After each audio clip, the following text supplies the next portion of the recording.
নমস্কাৰ, মই সুদৰ্শন।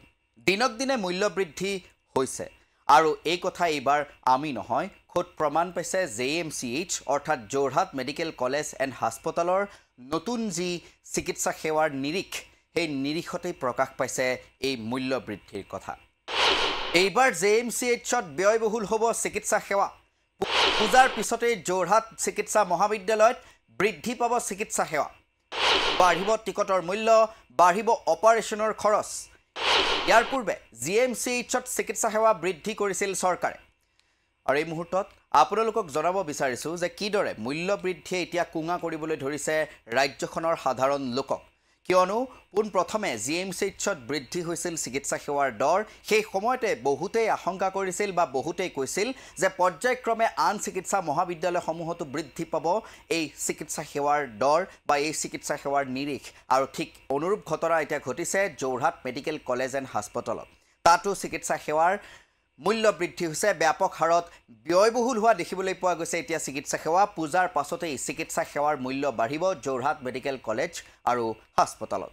আৰু এই মুহূৰ্তৰ আমি আগতেই কৈ আহিছিলোঁ যে JMCHত কিদৰে মূল্য বৃদ্ধি হৈছিল সেই কথাও আমি আপোনালোকক জনাইছিলোঁ। JMCHৰ পিছত এতিয়া JMCHতো মূল্য বৃদ্ধি হ'বলৈ ধৰিছে।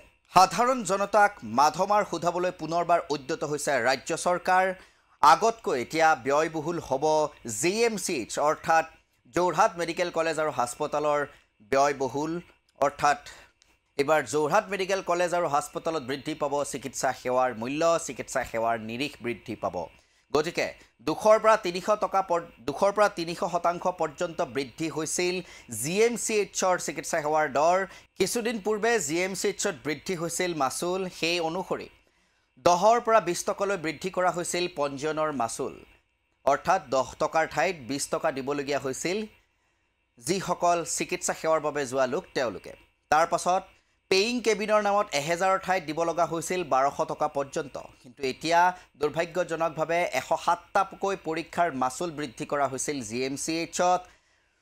ডি ভিটামিনৰ যি পৰীক্ষা তাৰ বাবে পূৰ্বৰ 1200 টকাৰ পৰিৱৰ্তে নতুন নিৰিখ অনুসৰি 1500 টকাকৈ দিবলগীয়া হৈছিল। ঠিক তেনেদৰে প্ৰত্যেকটো পৰীক্ষাৰ ক্ষেত্ৰতেই থাইৰয়ডৰ পৰীক্ষাই কওক 600 টকাৰ ঠাইত 800 টকা হৈছিল।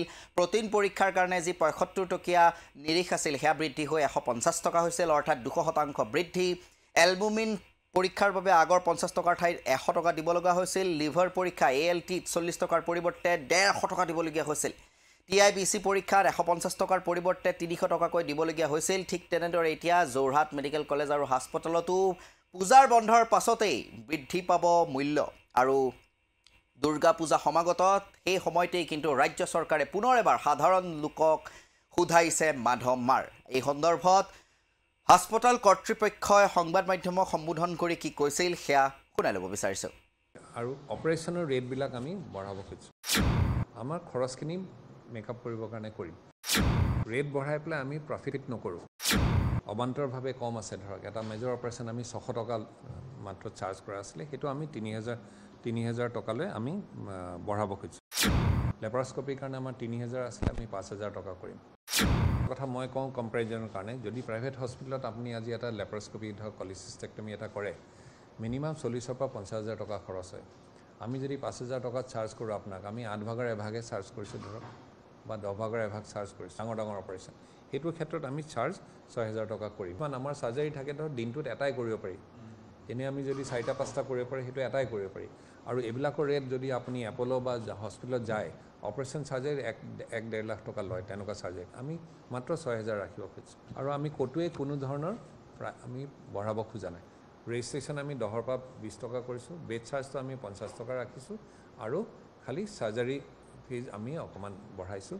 চিমিলাৰলি পেইন কেবিনত ধৰক গাইনী পেইন কেবিন কেইটামান আছে, গাইনী পেইন কেবিনত চিজাৰিন কৰিলে আমাৰ তেনেকুৱা যিটো ৰেট আছিলে 15ৰ পৰা আমি একেই 3000 টকা ৰাখিছোঁ বৰুৱা নাই পেইন কেবিনত। আৰু নৰ্মেল ডেলিভাৰী যিখিনি পেইন কেবিনত আছে সেইটো 1000 টকা হ'ব। বাকী আমি একোতে আমি ৰেট বঢ়োৱা নাই। 31 জুলাইত যিখন আমি মাননীয় মুখ্যমন্ত্ৰীৰ লগত আমাৰ মিটিং হৈছিলে, তাতে আমাৰ মাননীয় মুখ্যমন্ত্ৰী ডাঙৰীয়াক আমাক পেইন কেবিনটো দিম বুলি প্ৰতিশ্ৰুতি দিছে। খুব সোনকালে আমাৰ 68টা পেইন কেবিন লৈ পেলাই আমাৰ ইয়াতে আৰম্ভ হ'ব কনষ্ট্ৰাকশ্যন। জাইকাৰ কৃপাত আমি এটা ছুপাৰ স্পেচিয়েলিটি হস্পিটেল পাম যোৰহাটত, সেইটো অলমষ্ট ফাইনেল, গোটেইখিনি হৈ গ'ল।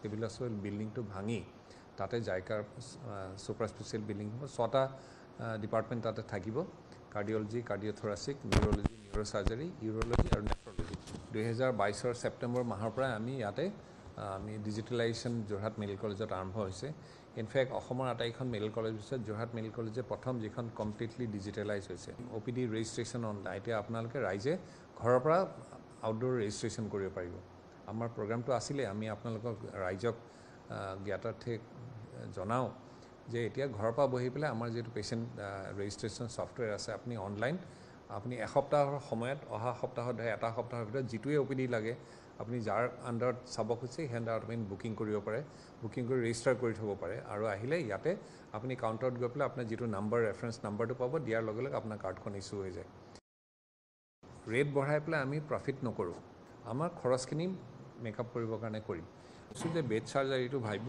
আমি আৰু অপাৰেশ্যনৰ ৰেটবিলাক আমি বঢ়াব খুজিছোঁ অবান্তৰভাৱে কম আছে ধৰক এটা মেজৰ অপাৰেশ্যন আমি 600 টকা মাত্ৰ চাৰ্জ কৰা আছিলে সেইটো আমি 3000 টকালৈ আমি বঢ়াব খুজিছোঁ লেপাৰস্কপিৰ কাৰণে আমাৰ 3000 আছিলে আমি 5000 টকা কৰিম এটা কথা মই কওঁ কম্পেৰিজনৰ কাৰণে যদি প্ৰাইভেট হস্পিটেলত আপুনি আজি এটা লেপাৰস্কপি ধৰক কলিচিষ্টেক্টমি এটা কৰে মিনিমাম 40,000 পৰা 50,000 টকা খৰচ হয় আমি যদি 5000 টকাত চাৰ্জ কৰোঁ আপোনাক আমি 8 ভাগৰ এভাগে চাৰ্জ কৰিছোঁ ধৰক বা 10 ভাগৰ এভাগ চাৰ্জ কৰিছোঁ ডাঙৰ অপাৰেশ্যন সেইটো ক্ষেত্ৰত আমি চাৰ্জ 6000 টকা কৰিম ধৰক সেইটো মানে আমাৰ চাৰ্জাৰী থাকে ধৰক দিনটোত এটাই কৰিব পাৰি এনেই আমি যদি 4টা 5টা কৰিব পাৰি সেইটো এটাই কৰিব পাৰি আৰু এইবিলাকৰ ৰেট যদি আপুনি এপ'ল' বা হস্পিটেলত যায় অপাৰেশ্যন চাৰ্জাৰী 1.5 লাখ টকা লয় তেনেকুৱা চাৰ্জাৰী আমি মাত্ৰ 6000 ৰাখিব খুজিছোঁ আৰু আমি ক'তোৱে কোনো ধৰণৰ আমি বঢ়াব খোজা নাই ৰেজিষ্ট্ৰেশ্যন আমি 10 পৰা 20 টকা কৰিছোঁ বেড চাৰ্জটো আমি 50 টকা ৰাখিছোঁ আৰু খালি চাৰ্জাৰী ফিজ আমি অকণমান বঢ়াইছোঁ